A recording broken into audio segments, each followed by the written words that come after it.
WNST, Towson. This allows me to speak to my many, many tenured friends in the Cleveland media. And I do have many friends in the Cleveland media. We get together every couple times a year, whether it's a little Cavaliers talk in the spring or some Indians in the summer. But it never changes when it comes to talking about the Cleveland Browns. This guy has... He's been subjected to a lot of pain out there in Cleveland as the longtime Browns commentator and coverer of all things down in Berea for 92.3 The Fan. We welcome my man Daryl Ryder on, who had a double root canal this week, so if his voice sounds a little funny as a radio guy, that's the reason why. But, it's been about 20 years of root canal as a Browns fan out there, Daryl. Yeah, I'd have to say I enjoyed the root canal much more than I have watching the Browns attempt to play the sport of professional football over the last 5 to 10 years. It's been pretty painful here in Cleveland, and it doesn't appear to be getting better, at least in the near future. All right, well, let's just run it through recent history, okay? This time last week, they were firing the guy they brought in, who most people said wasn't the right guy to do it and wasn't qualified for that kind of a job. They brought in baseball people. The owner may go to prison. That's still sort of sitting out there. And, they almost beat the Packers on Sunday, right? So that's this week for an 0-13 football team. Yeah, other than that, everything's fine in Cleveland. Well, I don't know what to say and to backpedal into all this, but you and I discussed Sashi Brown and your thoughts on the new direction or the next direction for the Browns right now. And I guess Hugh Jackson, and that speculation will begin, right about now or 3 weeks from now, right? Whether he's the right guy, certainly Kaiser, and they're going to have a bunch of picks. They're going to have 2 maybe in the top 5 in the spring. So you're going to have a lot of offseason to talk about here, Daryl.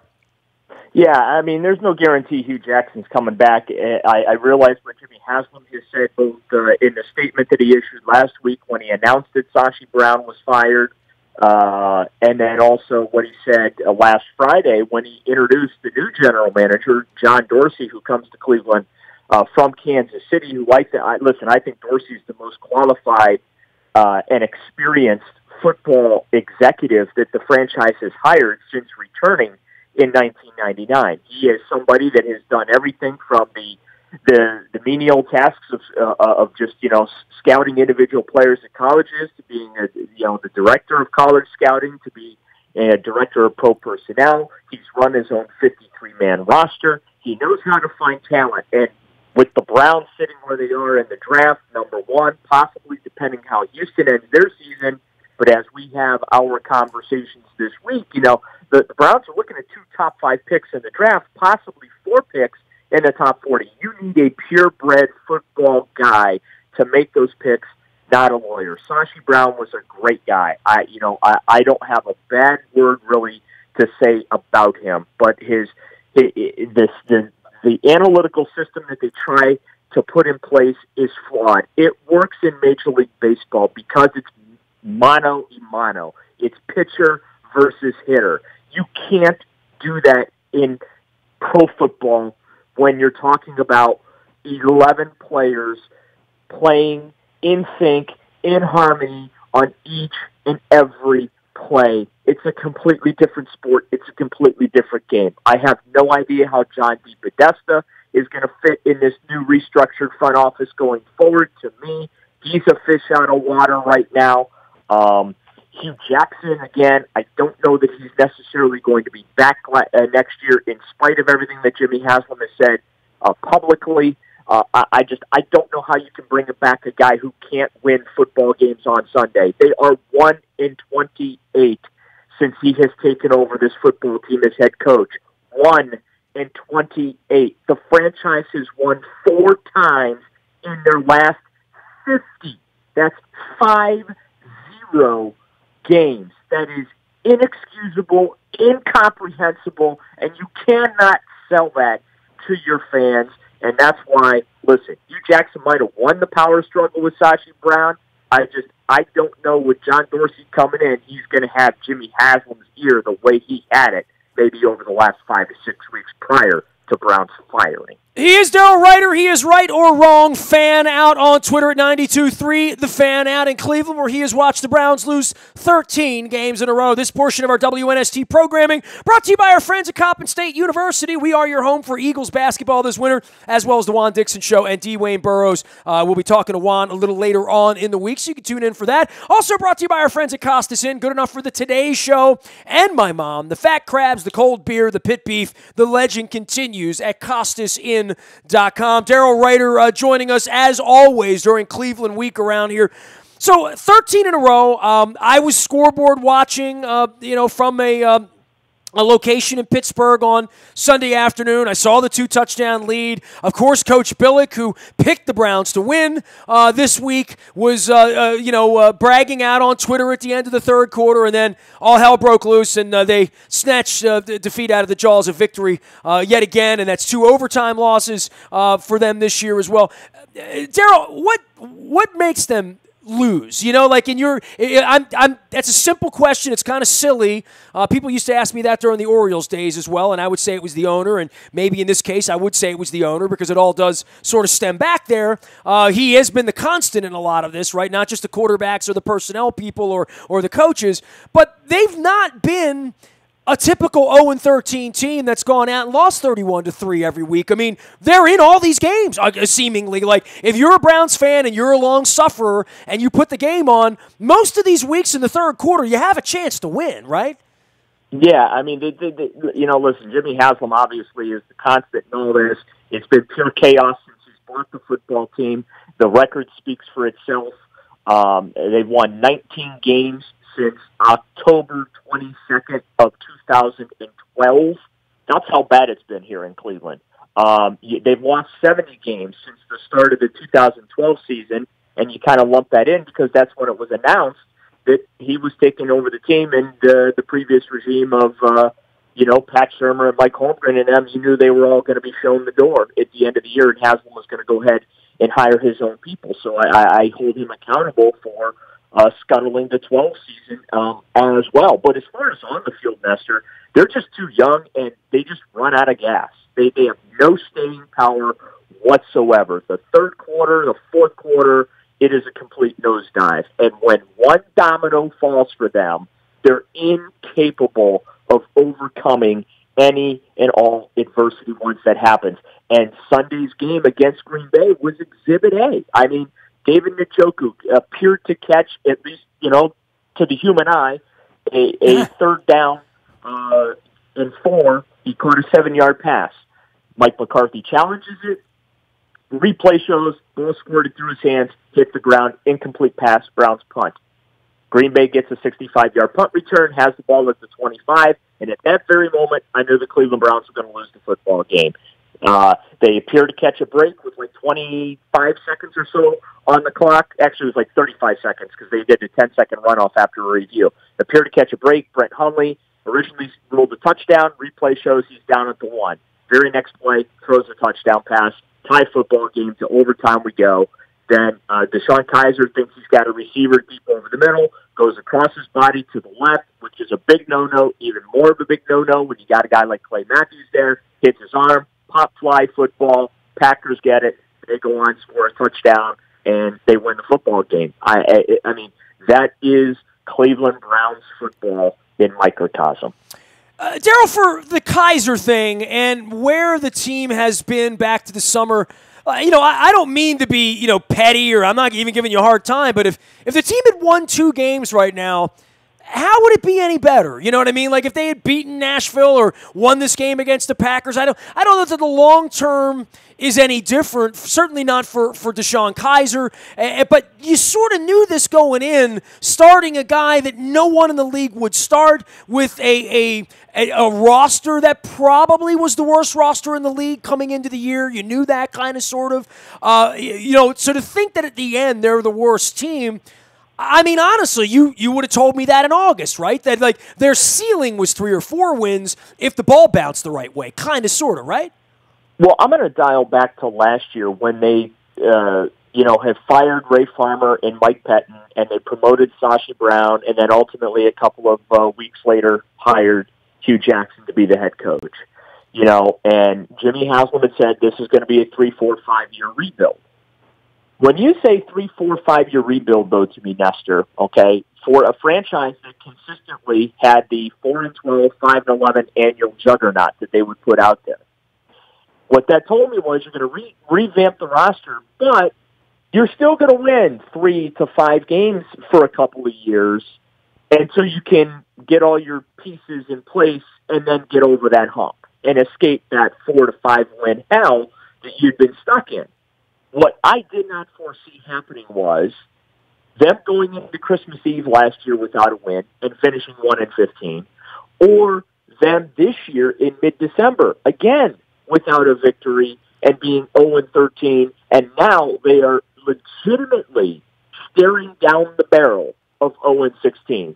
This isn't me being a comedian or trying to be funny or poke fun at them or to rip them childishly. Listen, 0-16 now is very, very real. And well, they got to go on the road after this, right? I mean, the last 2 games are road games as well, right? Not that there's much of a difference, but and certainly the Steelers will have a lot of dog in the hunt the last week, probably with home field on the line with the Patriots, right? Yeah, they'll be in Chicago for Christmas Eve, probably looking for another Christmas Eve miracle for a second straight year, because they won last year on Christmas Eve against the then at the time San Diego Chargers. So that's what I never foresaw in this whole rebuild, Nestor, that they would just be completely incapable of competing and winning in the National Football League, in a league where you are designed to be able to go from 4-12 to 6-10 every year. Teams do it every year. Look at the New York Jets, okay? Now, granted, they're not in playoff contention, but Josh McCown just broke his hand, and that's tough luck.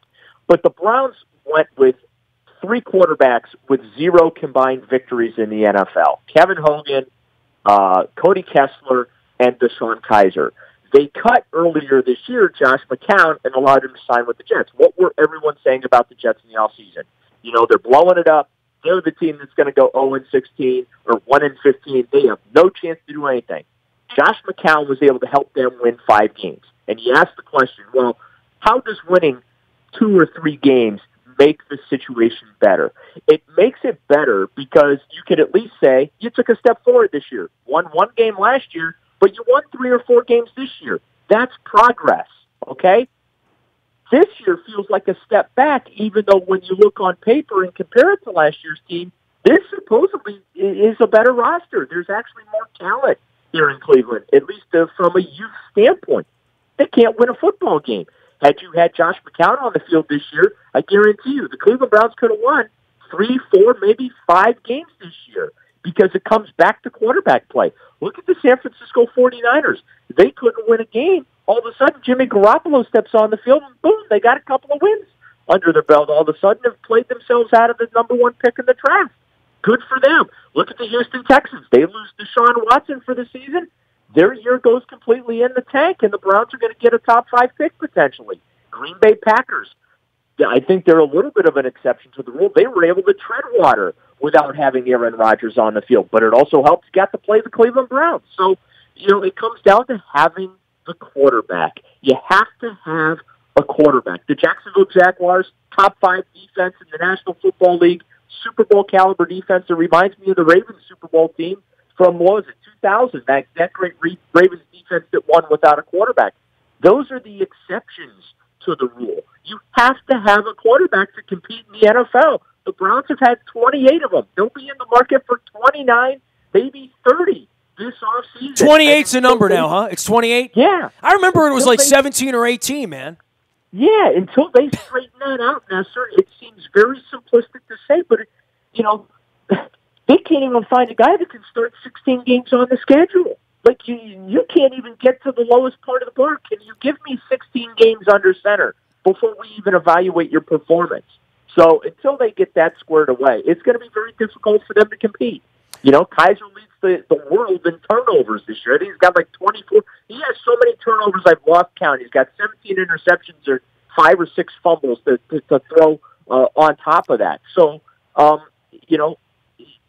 you compound your problems. And that's what the Cleveland Browns have done. They went extreme with the youth movement with no experience at quarterback. Okay, fine. You want to bench Deshaun Kaiser because he's throwing interception after interception after interception, then put somebody on the field that knows how to play the position, that's done it before, that can show the kid. Because I'm sorry, Kevin Hogan and Cody Kessler, there's no clinic there. There's nothing for Deshaun Kaiser to watch and learn from when you throw those two guys on the field, because they have no resume of experience to back anything up. Colin Kaepernick would have gotten 2 or 3 wins out of it. Probably, absolutely, but and I'm just going to call it the way it is. He is a polarizing figure and a lightning rod. And unfortunately, when you're the Cleveland Browns and you're just a 3-ring circus to begin with, I don't know that they could afford to make that move. Even though, from a football standpoint, Nestor, I think it would have been a smart move to make. He is Daryl Ruiter. He is Right or Wrong Fan. That's RUITER. Wrong Fan out on Twitter, and you can follow his journey out there at 92.3 The Fan as well. All of it brought to you by our friends at Fremont Mortgage. Don't make a 30-year mistake by choosing the wrong lender. You need Carl Delmont and our crew over at Fremont Mortgage. Buying, selling, refinancing, whatever you're in the market to do, you just need some good advice from some good folks. Fremont.com, you can do that. D&L Window Tinting has been doing it for 26 years, same as me. 26-year anniversary coming up this week. Cars, boats, and businesses, they put the shades on the sun. They take away the squint, especially after these snowstorms we've had here these 2 weeks. Parkville and White Marsh, they are there for you all winter long. D&L Window Tinting. Daryl Ruiter joining us from Cleveland, talking all things Browns. So the Deshaun Kaiser thing, are you convinced he can't be an NFL quarterback? Are you convinced that he's not getting better at this point, or is it just that dire a situation? I mean, it's hard to have a 2-touchdown lead this late in the year if you're that awful. I mean, he's obviously done a few good things to at least keep them in some games, right? He reminds me of a younger Brandon Whedon. Okay, when you watch him on the practice field and you watch him in games, he teases you. You know, he'll throw that beautiful touchdown pass right over the middle, thread the defense between a safety and a corner, and hit a guy right on the hands like he did in Los Angeles against the Chargers to David Njoku, the rookie tight end from Miami they drafted this year.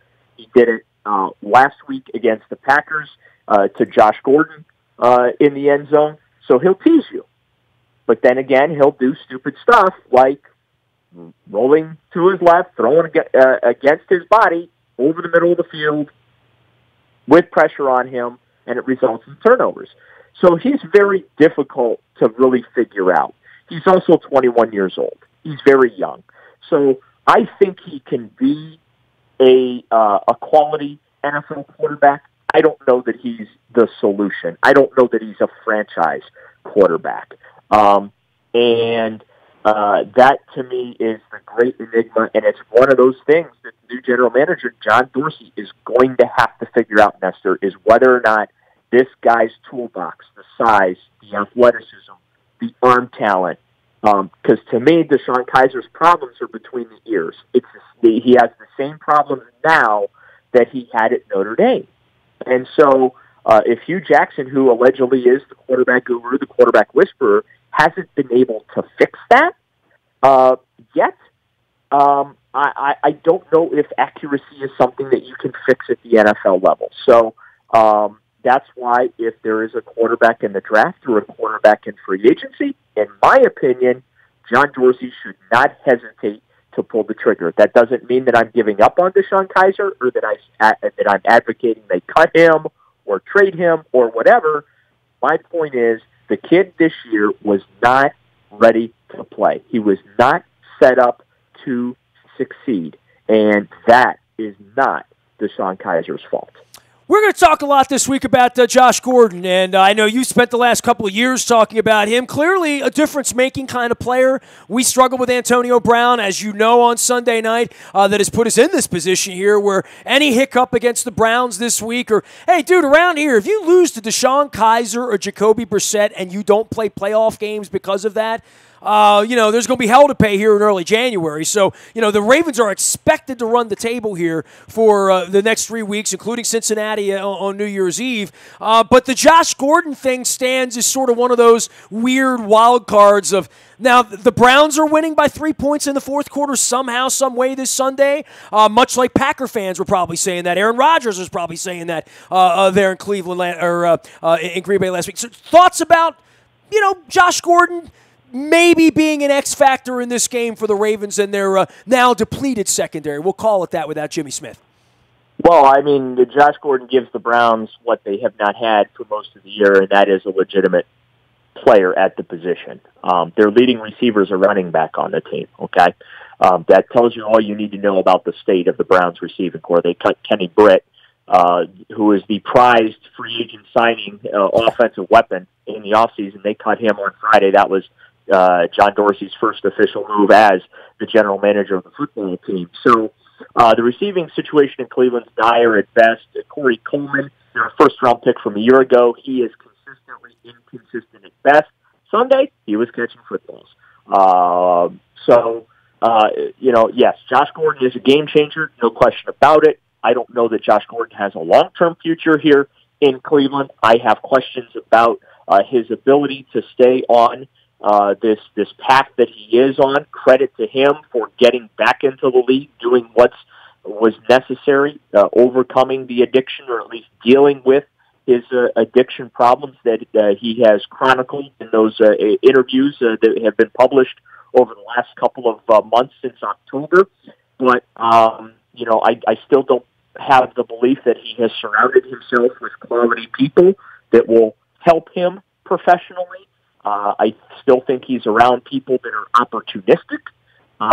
And I think off the field that potentially could be problematic. But on the field, Nestor, seeing him practice a couple of weeks ago for the first time, he was the best player on the team, and he hadn't played a regular season game in 3 years.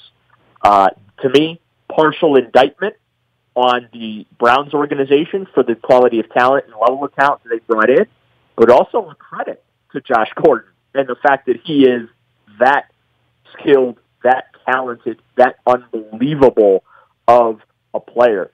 The Packers were able to shut him down in the second half last week here in Cleveland. Gordon did not have a catch since, I want to say, about the 8.5-minute mark of the second quarter the rest of the way. He started fast and then did not make a single game-changing play the rest of the afternoon. To me, ever say that about Antonio Brown. Antonio Brown always makes a meaningful, impactful play in the fourth quarter of Steeler games. That's just what he does.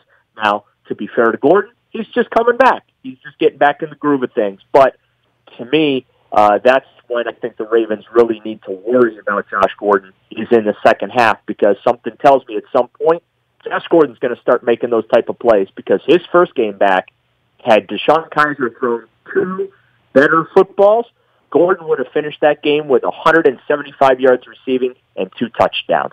That's how good he is. Daryl, last thing for you. We're chatting with Daryl Ryder. He is Right or Wrong Fan out at 92.3 The Fan in Cleveland. You can find him out on Twitter as well. He's a fun follow for sure. The Ravens, you've seen them play a couple of times here in the last couple of weeks, because I know you watch a lot of football, and certainly the Steelers-Ravens game, 39-38, is kind of legendary. I mean, we're on the wrong side of it, and it sort of pissed away my Monday, Daryl, to be honest with you. But all that being said, it was a very representative effort from the Ravens, maybe not so much defensively, but that the Ravens are improving as a football team. I think we all can see that if you've watched them play the last couple of weeks. And for that, perhaps they're scary in January. I don't know, but this should be a cakewalk on Sunday, right? Right? No, it won't, because the Cleveland Browns, the one thing that they do is they do show up. They do compete. They do make teams earn victories against them, even though that happens every week. There's your endorsement of Hugh Jackson right there, right? Yeah, I mean, that's all the Browns have to hang their hat on. We try. We play hard. We try. We try to compete. We're just not good enough. So the Baltimore Ravens should not treat this like a bye week. Although I will say from afar, I find it completely amusing, the freak out in Baltimore over a team that is currently 7-6 right now. Do I have that right? Yes, correct. Almost 8-5. Almost. Okay. It would take the Cleveland Browns about 5 seasons to win 7 games at this rate.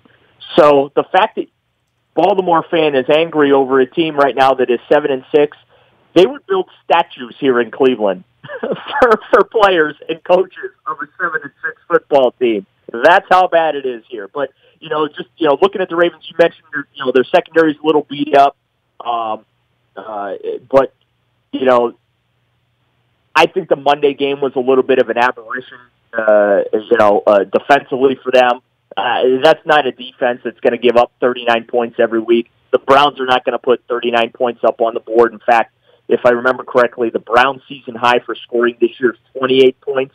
That came in week 2 at Indianapolis. The Browns average around 17, 18 points per game. So to me, the magic number for Joe Flacco and company is 20. If they can score 20 or more points, the odds of beating the Cleveland Browns shoot up exponentially. If the offense sputters with Flacco on Sunday, the Ravens could find themselves having some difficulties walking out with a win. But to me, that number is 20. The Browns' defense itself is beat up. They were without 5 of their defensive starters, 2 guys on IR, 3 other guys are dealing with injuries.